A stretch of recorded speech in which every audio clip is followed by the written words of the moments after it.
Hey guys, okay, let's talk about animation now. We've gone over what is animation. We know that it's not just moving things, it's the illusion of life. It's making it represent life and tricking people into thinking that it is. We've also gone over the principles of animation really quickly. So we have a general idea of how to not just move things and to animate things. Now, what is expected out of this class? Let's go over kind of the end goal of this. So by the end of this class, you should have a fundamental understanding and eye. You should have trained your eye enough to be able to start to distinguish between like, oh, I see the difference between like why this is good, why this isn't, why this is bad. That's going to be one of the first things we want to train your eye.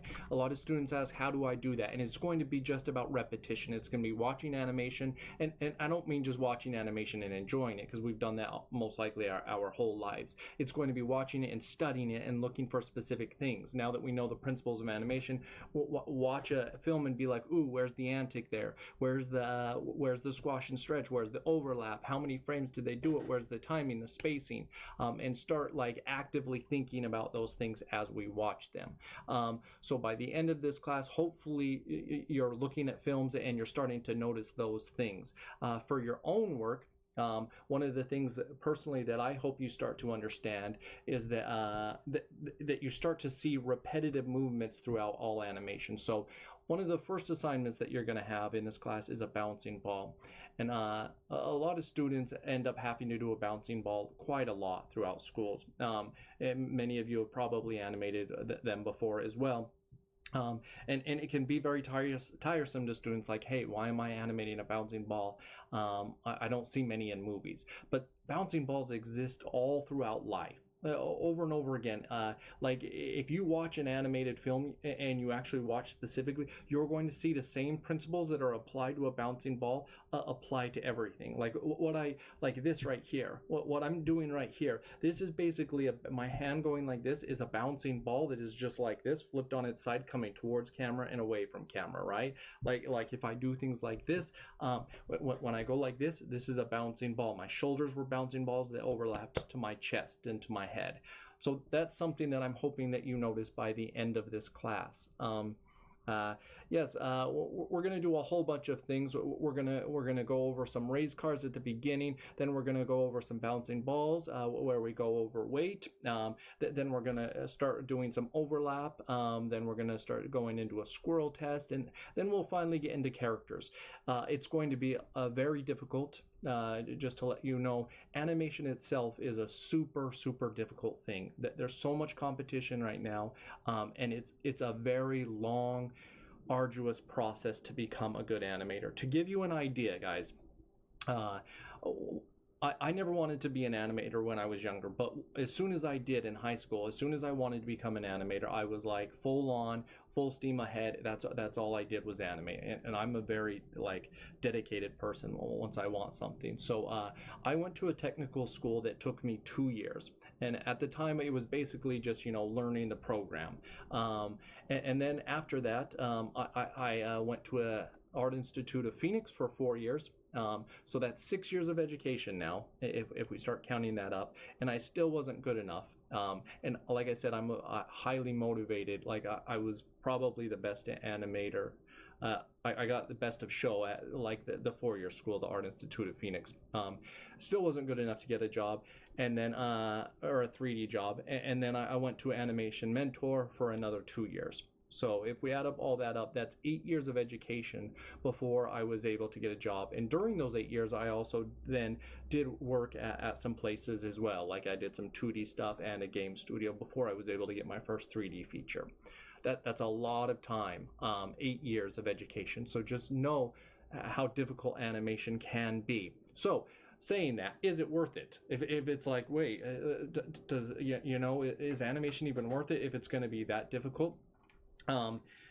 I'll first give you what I say. I'll give you maybe the bad, and then I'll give you the good. So animation, the industry can be super tough. It can be a very challenging industry where oftentimes It's very much like we hire you for a project. You work for us for 6 months and then we let you go. Oftentimes, a lot of my friends end up having to move around to different countries, different states, all over the place just to kind of find the jobs. So for me, like when I was younger, I was moving around quite a bit and just chasing the jobs. Even though, regardless of whether you do good or not, like I never got a raise because I was never at a place long enough, just because the movie would be done and then they'd let me go, and then I would often go back to the studio later on. So it can be challenging for you and your loved ones there. Saying that, the good part, I think it is one of the best jobs in the world because of this. Your life itself is your playground. Life is your notebook. So learning all the different aspects of life is part of what makes you a great animator. So to give you an example, like what other job do you go surfing for, research? When you work on Surf's Up, all the animators had to go surfing so that they could figure it out. What job do they let's see do they take you to the zoo and have octopus crawl up your arms? When I was working on Finding Dory, they took us to the zoo. They took us backstage where the people couldn't go, and then we actually, like, I had an octopus crawl up my arm for one show. The next show was Cars, and they brought in all of these old school cars, and they brought in they told us like all about how cars move. The next one was Inside Out, and they brought a psychologist talking about feelings. Every show, and then just how people move, how we react to life. I don't think that itself, I just think, is fundamentally so much cooler than any other job. I love it because every project is different. So as soon as you get bored with one thing, it's like, I'm so sick of whatever it is, Cars. The next project is learning all about Mexican culture and on Coco and yeah, and doing all of that. So I think that's one of the greatest things. So if that interests you, learning about life, I think, and you're fine with a somewhat repetitive nature of like setting keys, then I think this job is for you. It's a pretty awesome job. I highly encourage you to go full steam ahead. You're gonna have to work your butts off, but yes, it's totally worth it. Cool. So let's get into animating then. See you guys in the next lecture.